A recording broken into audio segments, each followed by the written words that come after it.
இன்றைக்கி நம்ம chicken gravy செய்யலாம் வாங்க. அதுக்கு 1/2 கிலோ சிக்கன் எடுத்து க்ளீன் பண்ணி வச்சுருக்கேன். தாளிப்பு செஞ்சிடலாம் வாங்க. சட்டியில் எண்ணெய் காஞ்செடுத்து இப்போ இதில் ஒரு சின்ன பட்டை, 2 ஏலக்காய், மராத்தி மொக்கு 2, ஸ்டார் 1, கல்பாசி கொஞ்சம், பட்டை ஒரு சின்ன துண்டு. இதை நம்ம எண்ணெயில் போட்டுக்கலாம்.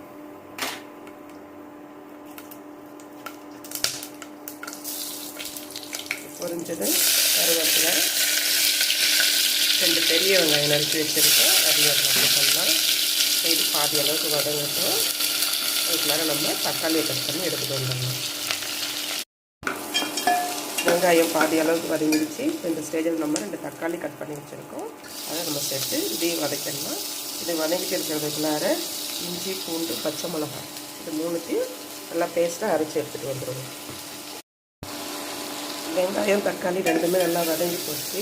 இப்போ நம்ம இந்த ஸ்டேஜில் அரைச்சி வச்சுருக்க இஞ்சி, பூண்டு, பச்சை மிளகாய் இந்த பேஸ்ட்டை இதில் பற்றி பச்சை வாடை போகிற அளவுக்கு வதக்கி எடுத்துருக்கோம்.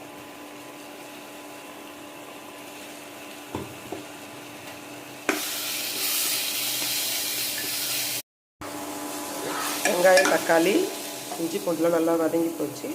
இப்போது பெரிய டம்ளரால் 2 டம்ளர் தண்ணி விட்டுக்கலாம்.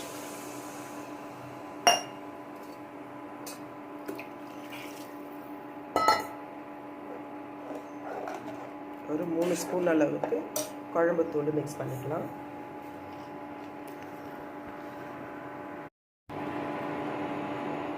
மஞ்சத்தூள் 1 ஸ்பூனு. நம்ம அலசி வச்சுருக்கிற சிக்கனை போட்டுட்டு தேவையான அளவு உப்பு போட்டு நல்லா கொதிக்க வைக்கலாம். ஒரு 15 நிமிஷம் நல்லா கறி வேகட்டும்.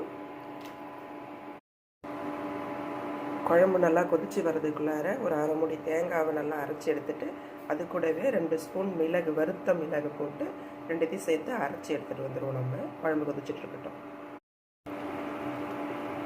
கறி ஒரு 15 நிமிஷம் வெந்து போச்சு. குழம்பு நல்லா கொதிச்சிருச்சு. இந்த ஸ்டேஜில் நம்ம அரைச்சி வச்சுருக்க மிளகும் தேங்காவையும் இதில் போட்டுடலாம். போட்டுட்டு நல்லா கிண்டி விட்டுட்டு சிம்மில் வச்சுட்டு ஒரு 5 மினிட்ஸ் மூடி வச்சு வேகட்டுன்னு விட்டுடலாம். நல்லா கொதிச்சு முடிஞ்சிருச்சு. இந்த ஸ்டேஜில் நம்ம மல்லித்தழை நறுக்கி வச்சுருக்கிற மல்லித்தழையை போட்டு ஒரு கிண்டி சாப்பிட்டுடலாம்.